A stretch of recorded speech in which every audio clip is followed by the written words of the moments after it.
This is your daily news report and your third stimulus check update and your stimulus package update as of Tuesday, February 23rd. The stimulus bill was approved by the House Budget Committee and it will now advance to the House Rules Committee. The House of Representatives is expected to vote on the stimulus bill this week. We're supposed to find out soon whether Donald Trump will be running for president again in 2024. As for President Biden, the Republicans are criticizing him for jeopardizing the safety of our fellow Americans. 19 Republican congressmen are accusing Biden of being gravely irresponsible for allowing asylum seekers into the U.S. during a pandemic. In the United States, we have now surpassed 500,000 COVID-related fatalities. According to Dr. Anthony Fauci, the U.S. has done the worst job of managing the COVID crisis. And the U.S. Supreme Court is now allowing the release of Trump's tax returns to New York prosecutors. This is your Tuesday news, and I hope you're having a very nice day. Yesterday, the House Budget Committee advanced the stimulus package with a vote of 19 to 16. The bill, it now goes to the House Rules Committee before it can be voted on. Nancy Pelosi says the House of Representatives will pass the bill before the end of this week. But the House Republicans, they're determined to fight the bill any way that they can. Congressman Jason Smith wants to know why a good portion of the money in the stimulus bill will not be spent this year in 2021. Smith, he also brought up the fact that there is money left over from the previous stimulus packages. Smith said to the Democrats, "I'm not trying to kill your legislation, but we should postpone voting on the stimulus bill and we should first vote on what to do with that leftover money." But the Democrats, they are rejecting Smith's proposal. To speak plainly, the Republicans in the House of Representatives, they cannot do much, they can't do anything, to be honest, to stop the stimulus bill from advancing. But the Senate is a whole different story.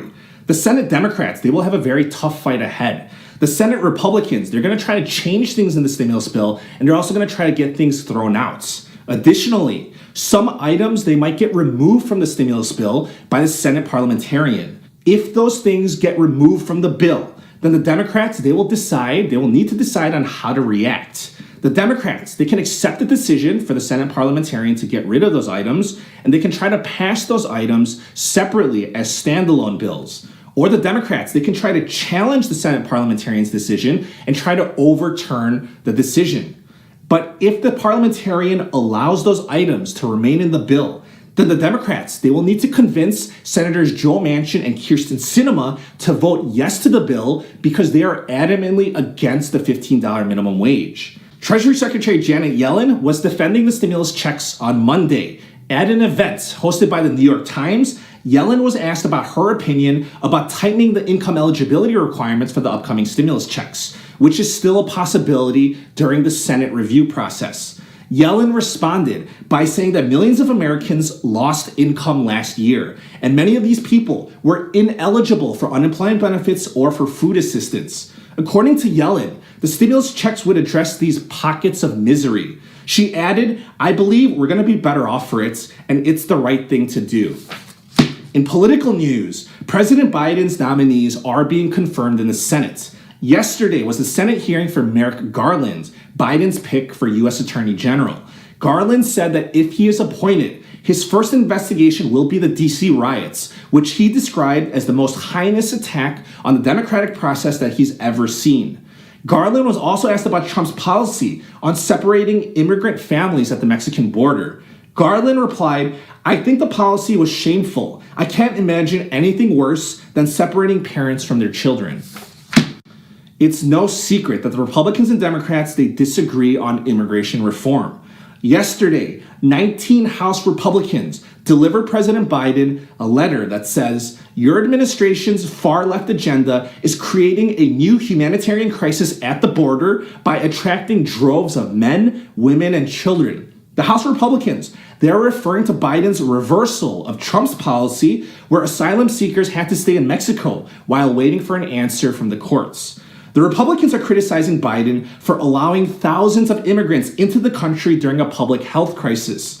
Their letter, it says, "At a time when our healthcare system is facing its greatest challenge in over 100 years, increasing the number of individuals spreading COVID-19 is gravely irresponsible."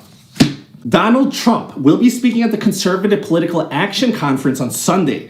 For the people attending, the big question is, will Donald Trump be running for president again in 2024? Trump's team is refusing to comment on what he'll be speaking about at the event. However, Matt Schlapp of the American Conservative Union is confident that Trump will use the event to announce his political comeback. As a message to the Republicans that Donald Trump is against, Schlapp said Donald Trump is going to stay in the game. And for those Republicans, it puts shivers down their spine. If you remember, Trump filed a lawsuit challenging the state of Pennsylvania for counting mail-in ballots that were received up to 3 days after the election. That case, it's a moot point right now because President Biden is in office. However, Trump did receive support from 3 Supreme Court justices. Justice Clarence Thomas said it was befuddling that the courts refused to hear this case, which could have significant impact on future elections. Thomas wrote, "By doing nothing, we invite further confusion and erosion of voter confidence. Our fellow citizens deserve better and expect more of us."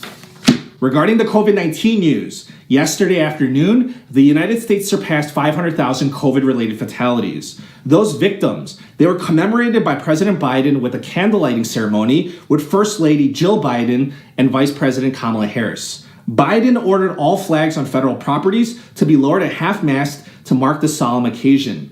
Dr. Anthony Fauci commented on the situation, saying the U.S. has done worse than most any other country in the battle against COVID. That's the news for today. If you enjoyed today's report, please be sure to subscribe. I thank you for your support, and I wish you a very nice day.